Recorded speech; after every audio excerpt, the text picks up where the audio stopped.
Hi, and welcome to the Boat Princess podcast. My name is Nikki Vo, and I'm your host. I am a boat owner, a marina owner, a director on the Marina Industries Association, and a huge advocate for boating. In this series, I'm sharing the stories from every nook of the boating industry with the intention of encouraging more women to join me and for more women to get behind the helm too. I want to share the experience and opportunities of boating, of the boating industry, and I want you to join me as I bring the conversations and answer all the questions you've had. Boating is not just for the glamorous and rich and famous. It's full of beautiful and interesting people making the most of our natural environment and getting out there, enjoying the waterways.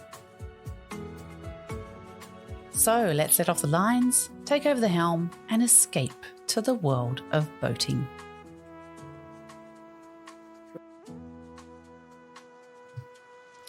Hi everyone, and welcome to another episode of the Boat Princess podcast. I've got one of my faves in the industry in front of me right now.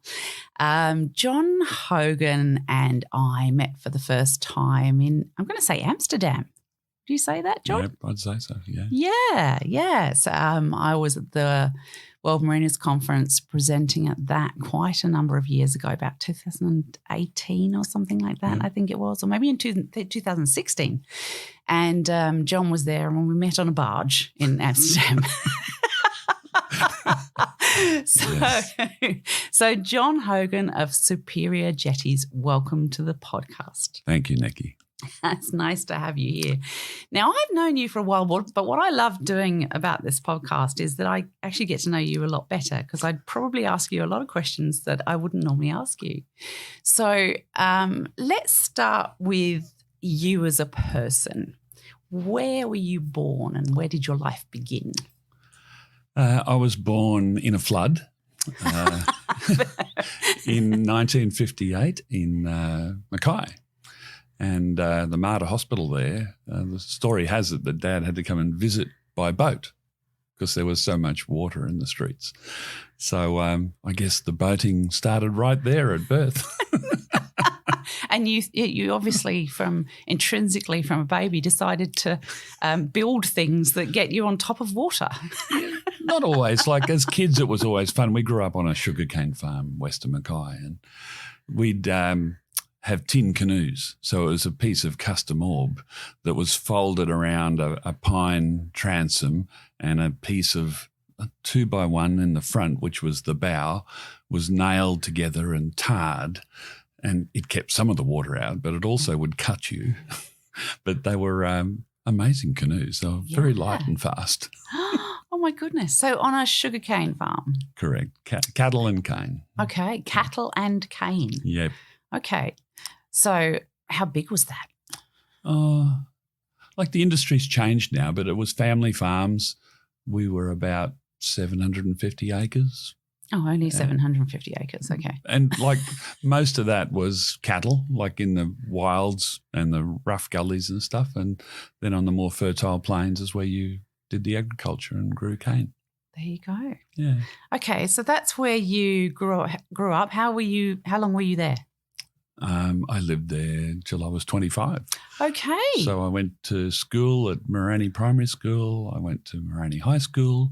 I was the school captain of Marina High School. Excellent. And then I was an exchange student to America for a year. I lived with a family over there, came home and should have gone to uni, but decided to go backpacking in Europe instead. Oh, you rebel you. And then all of a sudden I found myself married with 2 kids, and I took an adult apprenticeship because the family farm wasn't going to support 2 families, wasn't big enough.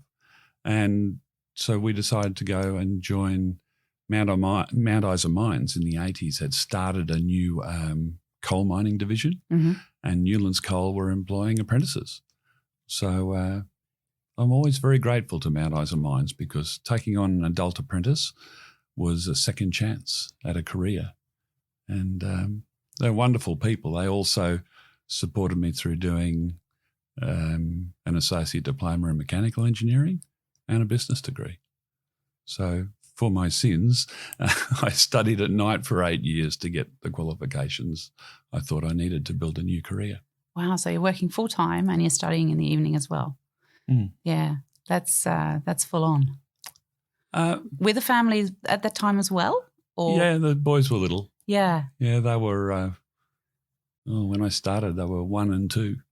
Gosh. So it was just part of life. And I figured living in a mining town, it was a good thing to do. And particularly, I was 4th generation farmer. So that was always, I thought, what would be my career. And I think when you have to give up something and start anew, there's a certain passion to want to achieve something. And I always felt that I was always passionate about building things. And that's why I chose boilermaking, because you make things with your hands. Yeah. It's very rewarding. Yeah. Okay. So you're boilermaking, you're in Far North Queensland. Where did you go from there? When the boys were about 6 or 7, we decided education-wise we should leave the mining town. Even though the money was good, we were both working. We moved to Brisbane just for a better education, better schools, and make sure that they had the best that life could offer. Mm-hmm. And so I ended up in the concrete industry with Pioneer in their roof tile division and then their concrete block division.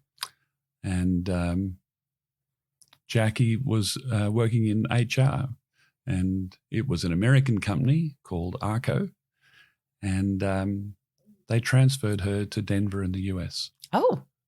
So I became a trailing spouse and followed to Denver. And that turned out to be a real family adventure. Went for 2 years, stayed for 10. Oh, my goodness. So, I didn't know that. There you go. Yep. But I think sometimes you've just got to trust and take the leap in your career. People would say, oh, you're lucky. It's not all luck. I think sometimes you've got to be a little bit brave as well, particularly when it's the unknown. And so we went from 2 wages to 1, but it was an expat package, so it was fine. And I was going to go to uni because I wasn't allowed to work. But once I got there was an Australian software company called Mincom that really wanted people with mining experience to be their consultants. And I had that experience. So they got me the visa and I ended up working within a year. There you go. So it turned into something we never could have expected. And that was consulting all over North America on projects in mining, defence, transportation and utilities. So I actually lived in Hawaii for a while and nice. Had to help HECO, Hawaiian Electric, put their new information system in. Wow.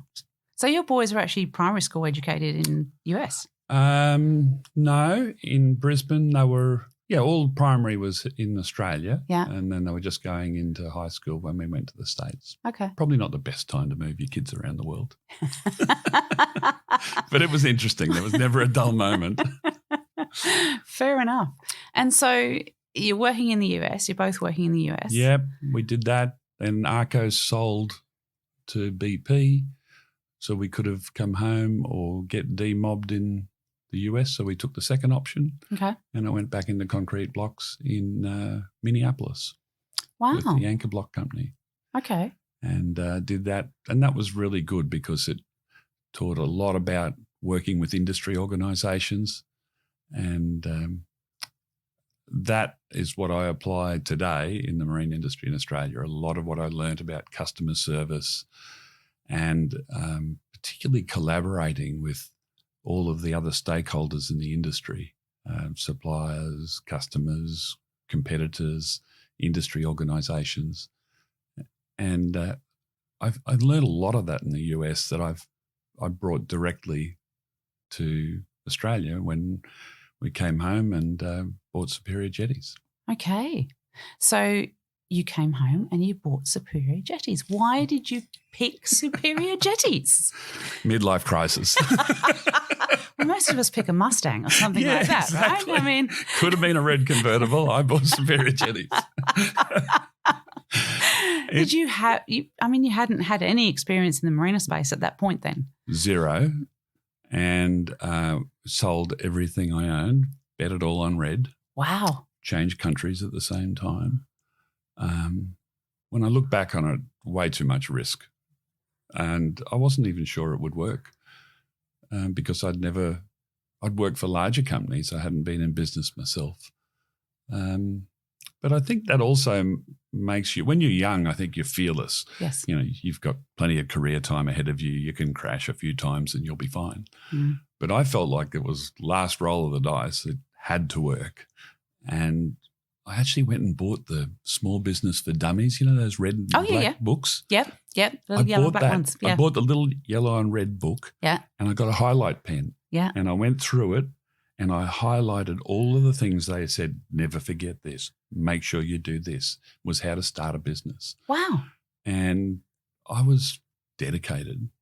Like I was determined not to fail. And that was actually tried 2 weeks after the purchase of the business. I was driving to work and I heard on the radio there was a fire in a plastic factory. And oh, no. I thought, that's funny. I've got a plastic factory in Mullendina.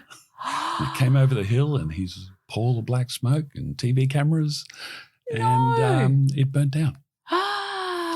So it took us 5 weeks. We put a lean-to up on the other shed around the corner and hauled the oven out of the smouldering mess, and 5 weeks later we were moulding again. Wow. So it was I think a lot of the old farming skills came to the fore. It was that survival thing. Yeah. And I think you need a lot of that in business. You've got to be resilient. When things come along that you don't expect, it's not the end.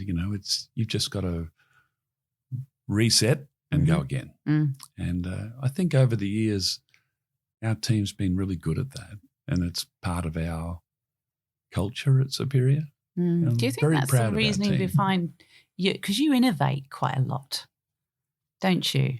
Yes, only half of them work. But that's business too, right? Yeah. I mean, we've got several things that we tried and went, that didn't work. But that is small business. And if you don't try things, and sometimes they do go wrong, sometimes they don't even get off the ground and all those sorts of things. So I think it is a risk we take going into business, and we do try things and they do go wrong and they do not work or whatever. But don't you think that gives you an edge as well, because you are showing that innovation? Yeah, I think it's important for you to permit yourself to fail and understand that that's just part of your journey, and there's learnings that come from that. And those learnings, might have a financial hit or even a social public hit if you failed publicly. But you file that away and they come back years later.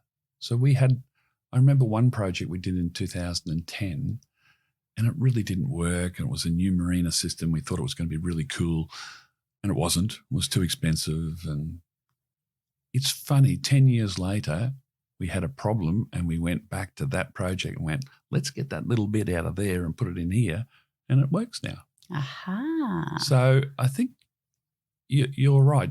You do the same in your business. You're always innovating. And, I love what you're doing with the whole boat club thing for Australia. Like that's going to redefine the sector. Mm. And we hope so. And here we go. Otherwise, I've got a lot of boats in my hands. But what I love, and from that time in the US, it's no longer really just boating; it's leisure, and it's for many people, is it the caravan or the boat club? Yeah, it's either or. We're not doing both. No. So no, they actually tell us at Freedom Boat Club that we're not competing with boat purchasers or boat sellers. We're competing for the leisure time. Yes. So exactly that, whether they decide to spend their money on skiing holidays overseas or cruises, golf or caravanning or boating. Yeah. So we're actually we need to point out to them the benefits of boating very strongly, because that is what we're actually selling. We're not selling boats at all. We're selling complete lifestyle. The dream. And that's what we try to do, that in our business, is very much focus on the individual, even in the images that we use, because I think our role in the marine industry very much is to maximize people's leisure time, the blue mind, maximize that by minimizing the logistics. And if you always think that way, you will be able to offer a product that people will not just want but love. Mm. So if you have a dry stack and you make sure the boat is clean and in the water and ready to go and provisioned, and somebody can just walk down and leave, that has, it's like invaluable, particularly when you push for time. And I was a boat club member in the US. Oh, were you? And that's how I started. It was wonderful. It was on Lake Minnetonka. Yeah. They had about 40 boats to choose from, power and sail. Yeah. And we never even worked our way through them all. No. It was, but you found a few favourites, and that was what you went with. I love that. Yeah. Yeah. So good. So big that's fan. actually how you got into boating, doing that, apart from the canoes up in Queensland. Oh, yeah. Yeah, it really happened when I was in Minnesota. Okay. Whenever we as humans have something taken away that we can't have, it's amazing how passionate you become to get that. Mm-hmm. So when the snow melts in Minnesota, the golfers come out and the boaters come out. So, even when the ice is still little bits floating around in the lake, you'll see someone out there in April, May, and they're dodging the ice flows. Yeah. And so passionate boaties. Yeah. So I think we did boat club for 2 years.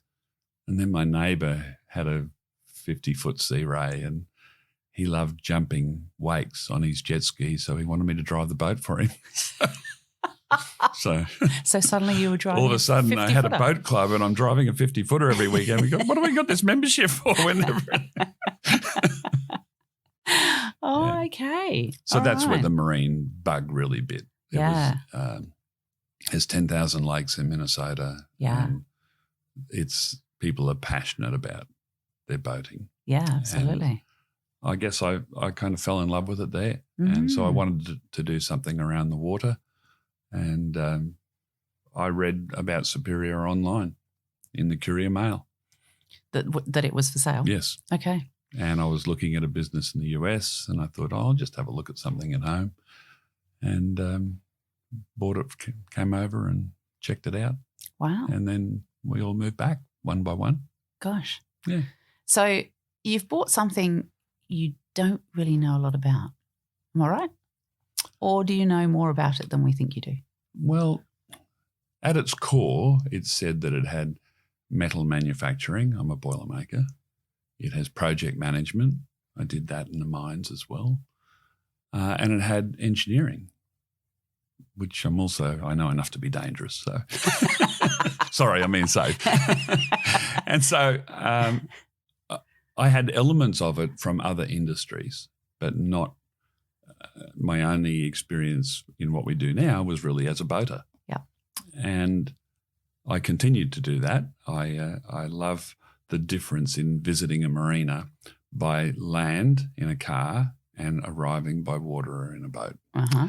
It's a totally different experience. Mm. And I think I've learnt more about product development from my time on the water.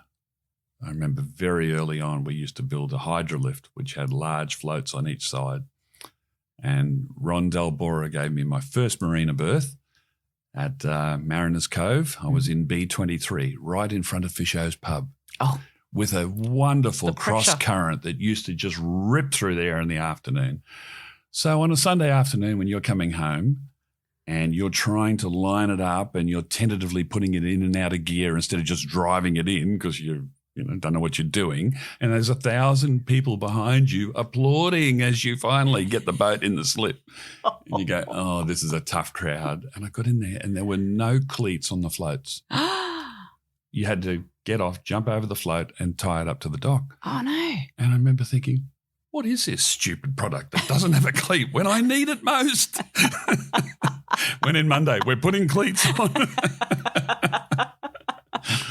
Yeah. Oh, so that's it's really valuable, isn't it? Being the actual boater and then using your own product and Essential. recognising where it's going wrong. Until you've been sort of stuck halfway in a slip and have the current or the wind push you over and have the side of your beautiful vessel scrape down the dock, and you're just counting the thousands of dollars as it happens and telling people, I'd rather break the boat than you break an arm. Please don't put your hand out there. You've got to have lived that experience to understand, let's make beautiful curved surfaces with no sharp edges. Yeah, yeah. And so then you try to do that, and you try to take away maintenance, and you try to take away corrosion, and you're just constantly trying to make it more sustainable and more serviceable for people to have that high enjoyment, low logistics formula that will make people stay in and love boating. Mm. Now, you've used a word there that we might tap into, sustainable. I'm guessing your product has changed quite dramatically over the years in its production. Would that be right? Yes. The baseline is still very much a concrete decked product with an aluminium whaler, but that's What's a whaler? changing. Just explain to us. So the whalers are along the edges of any floating structure. You will have a piece of timber, or it'll have a soft fender on to that, or we use a piece of aluminium with a clip-in soft fender PVC onto that, or you can get the large soft fenders these days, or D-fender. You want anything that just means that the boat will gradually slow down, and you need space for that to happen. So force equals mass times acceleration. If you can decelerate that vessel, its force when it actually touches the dock will be much less and there'll be no damage. So that's what you've got to try to do. And because we have 3 manufacturing facilities, one is cast concrete, the second is fabricated aluminium, and the third is plastic rotomolding. So we use all of those processes in conjunction with each other to deliver the product, maybe 2 of them, maybe 3 of them. And that's what's changed over the years. When we did a text in around 2000, about 10 years ago, called Sustainable Marina Development. And I wrote that with my co-author because I noticed in Asia there were so many people doing so many things that were not sustainable. Mm. And so we very much have applied that, and we're still trying to do more of that with the product. After the Brisbane floods, there was a lot of talk about polystyrene in the waterways, and that's, it's a wonder material to, make the docks unsinkable, which is better than having them all sunk in the bed of the river. True enough. But when you've got logs coming down and impact, that's not good either. And so I found that I had to really look at what I wrote in the sustainability book and apply it. And we're still working on that. Mm. And some of that research from that failed project years ago, I believe, is going to help in this area. Mm. But your product is a very high quality product. So that in itself is a sustainability piece, right? Yes. It's recyclable, what we use. And ultimately, polystyrene is the one that everyone's most concerned about because it can end up in the marine environment and with terrible consequences that we don't even fully understand. And to remove that, you've then really got to use another way of either encapsulating so it can never be freed, or you need to use air in modules just like a boat uses sectioning so that it's unsinkable. Mm-hmm. And I think ultimately that's probably what will work. Mm. Mm. So run me through the process. Somebody comes to you and says, I want to expand my marina. Tell me how you start that path with them. Well, actually, we've got this written on the wall because I think your brand values have to come to the fore. And we have 4 of them: trust, imaginative, personable, and exceptional. And using those 4 brand values, when we approach a potential client, we want to listen to what is their vision. And we then need to take that and be able to produce concepts that make that dream come true.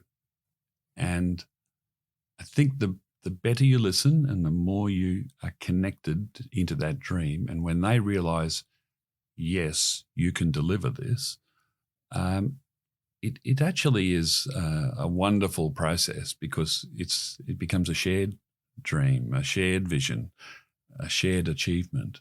And we always feel like we have an ownership of that long term. And I think some of the bonds that we've built, like Sanctuary Cove, for instance, building the architectural wonder of the roof structure in that marina, was in many ways one of the more difficult things that we've done. But just as the Mulfa team are very proud of it, so are we. Mm. And I just love it. Oh, it's great. I just love looking at silhouetted photographs, and I've tried to get a drone to get just the right sunset, and I'll probably blow that up and put it on a wall or something. It's cool. And it's very exciting for Steve, the marina manager there, to have something so different. Oh, it's wonderful. Yeah. It works so well. But, you ask the question, what do you have to do? Marinas are very long, as you know, the approval process and everything. You need to have lots of patience and lots of money. I don't know how you do it, to be honest. Yeah. But for us, that client comes along once every 25 years. Yes. And it might be 5 years before it happens. So that's what made it essential to us that we had other things to do. Because if you're just waiting around for that one, elephant hunting, then nothing, it becomes pretty much impossible to run a business and give people real careers. Yes. So then everybody has to be a contractor, and then they're not really part of the team. Yeah. And you don't have that connection. So we have 60-odd people. 60? Wow. On the Gold Coast. We've also got a JV in the UAE and in Gujarat in India. But the careers in Australia, there's many people there that are 10, 15, 20-year veterans. And we've got one that's 30-something. Wow. So those guys all are integral to that business. And we've had to diversify out of marine and particularly our industrial products that are used for flotation in dredging and mining and lots of things that nobody really hears a lot about. Okay. It's really important to make sure that you have all the skills on board, that the day you do get that marina job, we're still vertically integrated. The trucks and cranes and everything else can go to work and make it happen. Mm. So it's been a bit of a balancing act. And we're spoiled actually in Australia and New Zealand with the quality of wonderful marina builders for the industry. Yeah. There's lots of choice. Yeah. And it's actually, when I travel around the world, and I've just been to thousands of marinas. Yes, I can imagine. And I think this area here has some of the best innovation and technology anywhere in the world. Yeah, yeah. And so tell me about how that diversification came about. Obviously, you saw a need to normalise your revenue so that it wasn't peaks and troughs and therefore causing you problems for employing the team. Did you seek advice from other industry, or did you see a need and think, oh, we could do that? Or how did that come about? I think that desire to not fail meant that you had you were highly motivated to find a revenue stream that was sustainable. And it happened, first of all, in the plastics business. And something I read somewhere once said that the day you should start thinking about how you're going to exit your business should be the day you buy it. And so I took that to heart. So instead of just putting the plastic stuff in with the marine stuff, they're separate companies. Okay.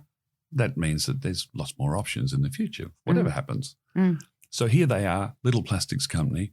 How many customers? Superior Jetties, that's it. And one other, Riviera. Okay. And when the fire happened, they had one mould with us and we burnt it. Oh, no. It was squashed flat, like this molten piece of aluminium. And I still remember going out to Riv and I just went, look, I'm really sorry, but your mould doesn't exist anymore. Oh, my goodness. And that takes a big... And I said, but we'll make you a new one. And, can we work together? And to their credit, they said, yes, we'll wait. How long will it take you? And I said, I think we can do it in 6 weeks. And we actually there were a couple of other contract products, and we went to other rotor moulders and asked them to mould the product for our client for no profit. One guy was more than what I was charging, which was funny. I'd been in the industry 5 minutes. Yeah. Burn the place down, ruin people's moulds. and then I called up. I remember Lisa was at the Rotor Moulding Association. I called her up and said, you don't know me, but I'm about to become a member. But could I tap into your members and find someone to mould some products for me? And some of those people are still my friends to this day, those three moulders. Two of them are lifelong buddies. Yeah.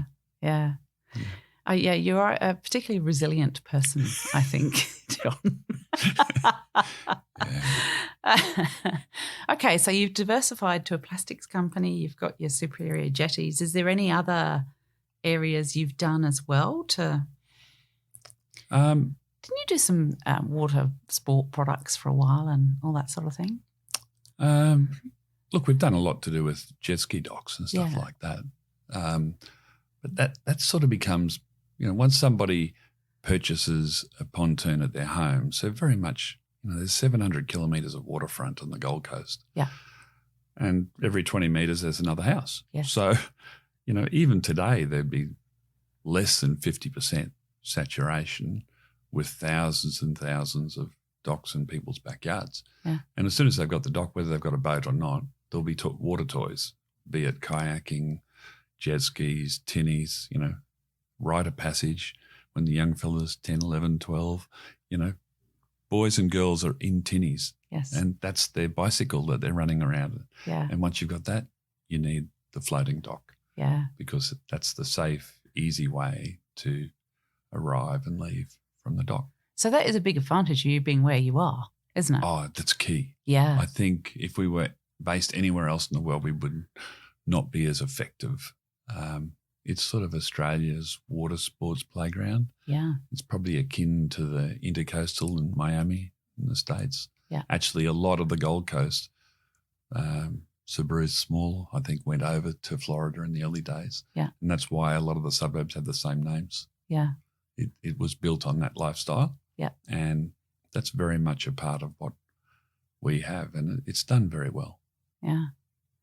So tell me about some recent innovations you've done with your products that we need to know about. I hate talking about products. I know, but it's what you do, darling. You're supposed to tell everybody what you do. Yep. Oh, we've got a web page for that. Okay, what's the web page, John? SuperiorJetties.com. It's all there. And the team do a great job of, making that all happen and particularly, with social media try and be interesting. Yes. And so I think I probably get the biggest kick out of rotor moulding. Yeah. It's probably because it relates back to that making something with your hands. Yes. You make a mould and then, so many things we're challenged in manufacturing in Australia because of our high labour rates. Mm-hmm. Whereas when you're moulding, the labour content goes down and the very smart machine with the PLCs does all the hard work for you. So you're able to create something once and then make other versions of it forevermore. And so that was one thing very early on in our fabrication side of the business. I had like this mantra that said, if you make it more than 10 times, never make it again, make a mold. Mm. So, if you're making a fire hose reel cover, no, make a mold. If you're making a pit to go into the pontoon to run power and water intersections, they were aluminium boxes. We made a mold. When you had to put a lid on top, we made a mold. And so you'll see little pieces all the way through our product range of polyethylene rotomolding. Even the corners of every pontoon now, square and round corners, they're all rotomolded. And that's a wonderful combination because polyethylene is very inert in salt water, and it's the ideal product with concrete as well. So they really marry up together well.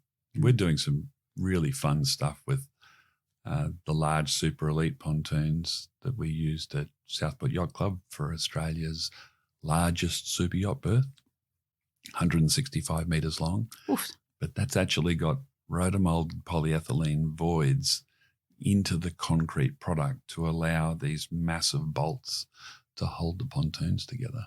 Wow. And you wouldn't think that little old polyethylene, such a low, it's a low tensile product. Yeah.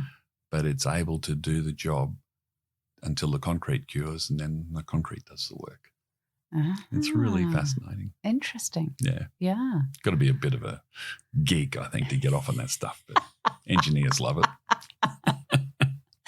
So if somebody's studying engineering at uni, then your space of work is a great space for them to go into potentially then. Yeah, we've always done that. I think because I had a second chance from a company that then sponsored me to learn, that was like that one thing changed my life. Mm. So we've always had the same sort of program with our staff. If you want to study, we will support that.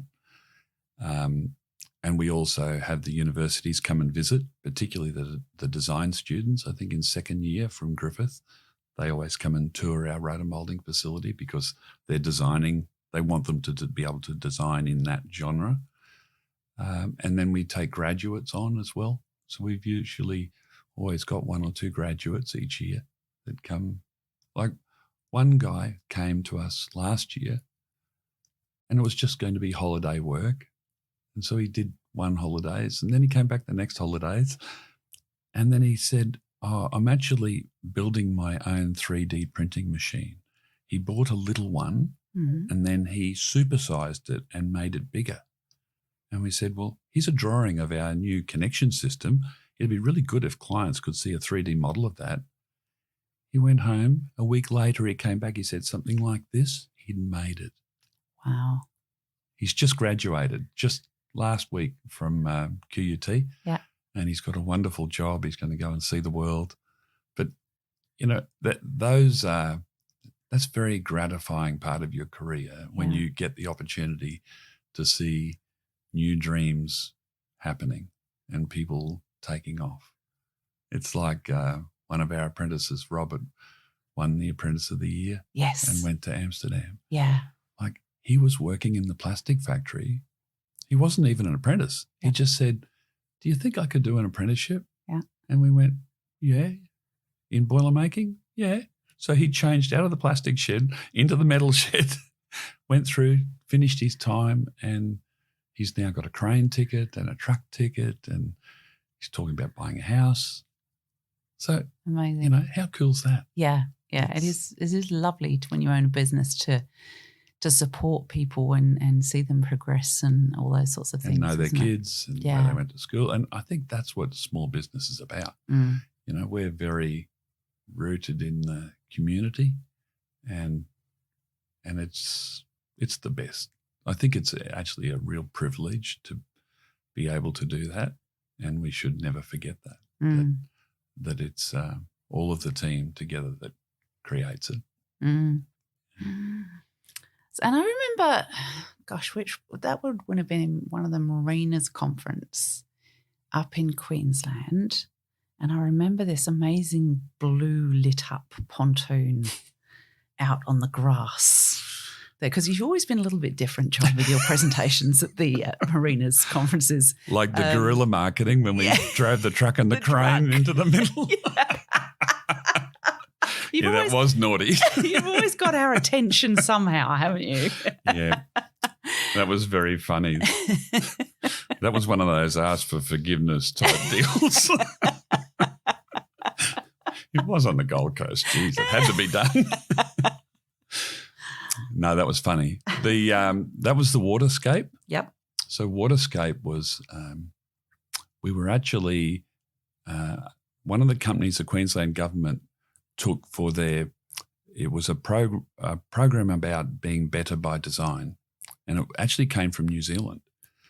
And that technology they took to Queensland to encourage companies to use design more on the front end of their products.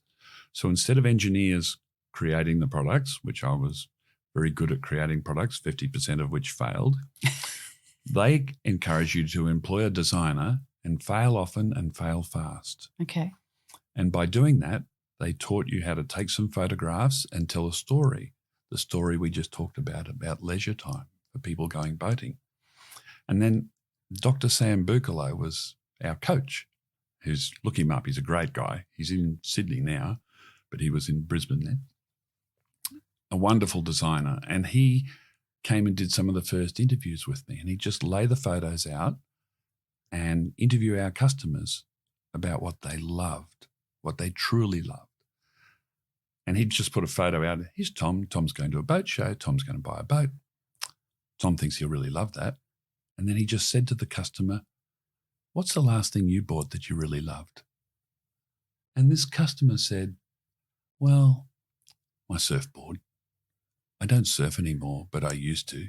I hang it in the garage because I love it. He says, I'm 56. He said, I can't stand up on it anymore, but I just love it. Yeah. And I just thought, what an intimate thing for a customer to tell you, all because this design process was happening before your eyes. And we just took notes from that and then took that back. And a wonderful designer, Alexander Lottestein, worked for 2.5 years with his team, and he created the 37-degree angle on the illuminated fenders with a special polymer that was created to be able to compress for that slowing down of the boat. And we put LEDs inside.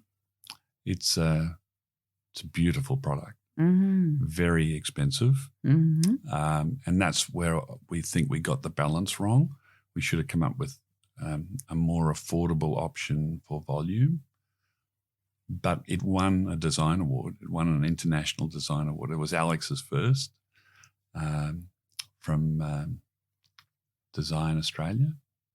And that product is bought around the world. So it's now at Four Seasons in Hawaii. It's at Eden Rock in St. Bart's in the Caribbean. We're about to send another one to the Caribbean. So it's not high volume, but it's like a halo. It's an attractor, isn't it? It's a halo product for the brand. Yeah. And I don't believe we've finished with what we can do with it either. I think if we can rejig the value proposition, watch this space. There's going to be some good stuff happen with that. Yeah. Yes. But yeah, it's not a bad thing to have a product that just really people see and go, wow, what's that? Yep. And they're attracted to your business, and then you end up selling them something completely different. But it's got them to you, hasn't it? That's it. So if ever you dine on the veranda at Southport Yacht Club, you'll see something glowing just off to the left. That's the waterscape. That's you. It's a ton of glass. I remember it from that conference. Yes. You know, it was I remember it so distinctly. And Leo talking to me, Leo, isn't it? At the time was talking to me about it. And I thought, wow, that's really different. And it's really, really cool. It is beautiful. So I've always remembered that product from that point. Yep. Yeah. So, yeah, really, really, really interesting. It's nice to see illumination coming into the product. Like there's some beautiful marinas now that, you know, under the whaler, they're putting soft LEDs We're seeing even domestic clients doing it at home.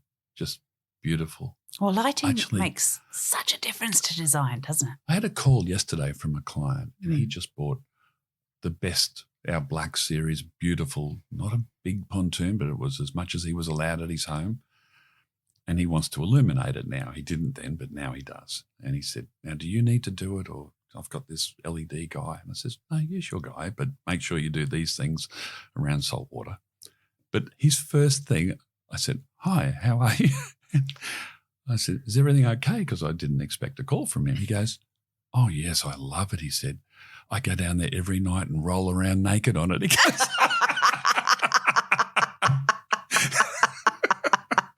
oh, that's burned on everybody's forehead now, image. I wonder what they're imagining, what sort of person.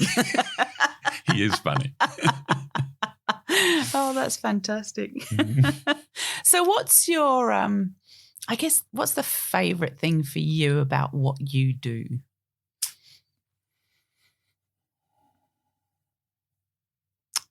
That's a good question. I think I love helping people.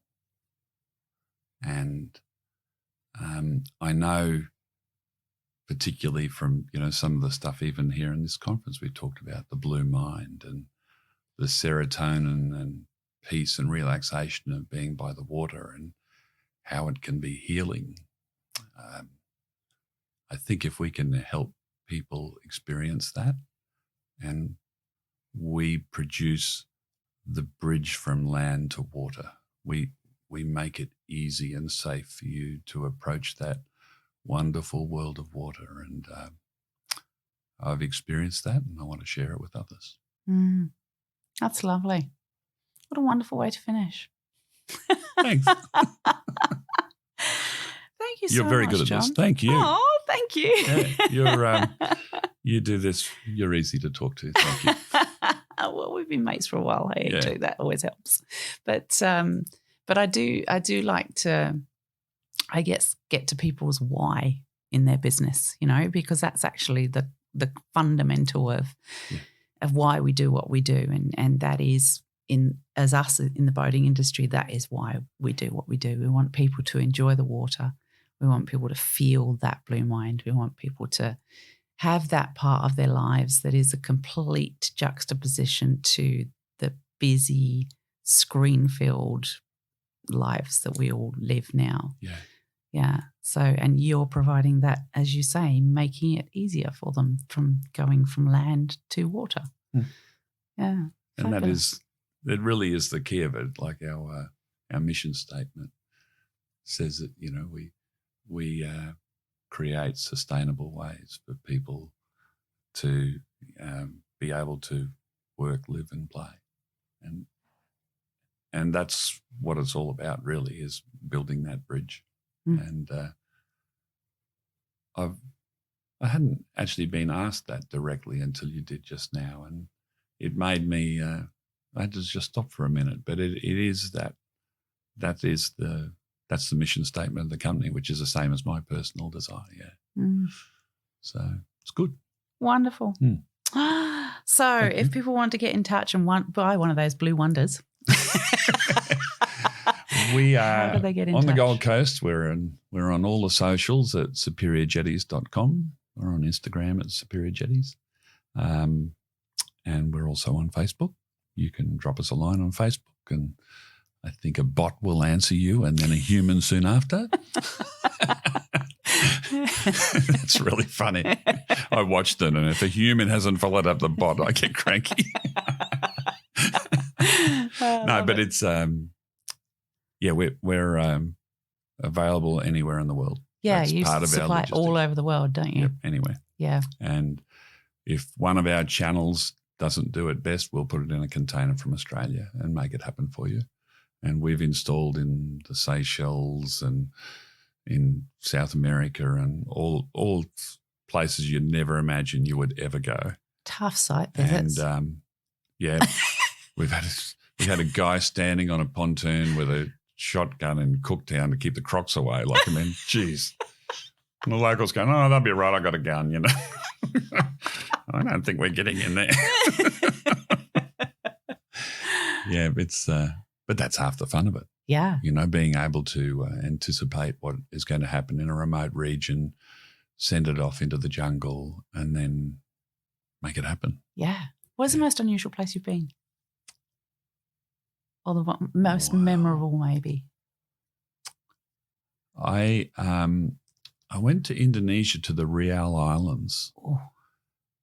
I had a couple of very interesting trips in Indonesia, but this one, you flew into Singapore, went across to Batam, got on a ferry, and the ferry just kept going and going and going up to the Riau Islands, which had 500,000 people live in this archipelago and about 20 cars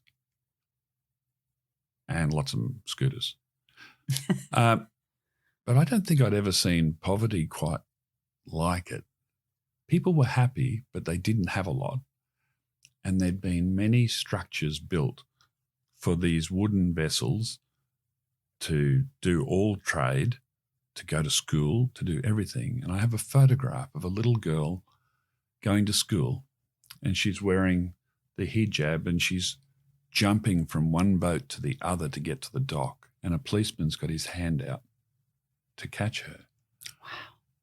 And if she falls, it's like so dangerous. And at that moment, on that day, I went, you know, we really need to do better.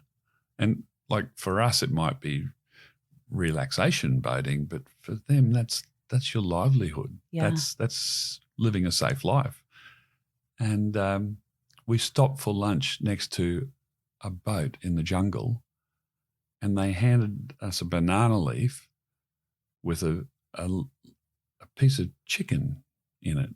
And it was basically the bones of the chicken with none of the really fleshy bits that we've got used to, where you just eat the breast and you ignore the cage. It was the cage. And I sort of went, this is really different. I'm in the middle of nowhere where there's a real need for what we do and a totally different standard of living to what we're used to. And I think sometimes when you get a little bit off the beaten track and out of your comfort zone, there's that realization of, you know, that you should be so thankful for everything that we've been blessed with just because of where we were born. And we have a duty to do better with that. Changes your perspective, doesn't it? Yeah. And as they say, change only occurs when you're at the end of your comfort zone. Very true. So good to talk to you, John. Likewise. Thank you very much for listening, everyone. That's John Hogan from Superior Jetties, another amazing episode of the Boat Princess podcast. We will see you on the water soon. Thank you so much for listening to another episode of the Boat Princess podcast.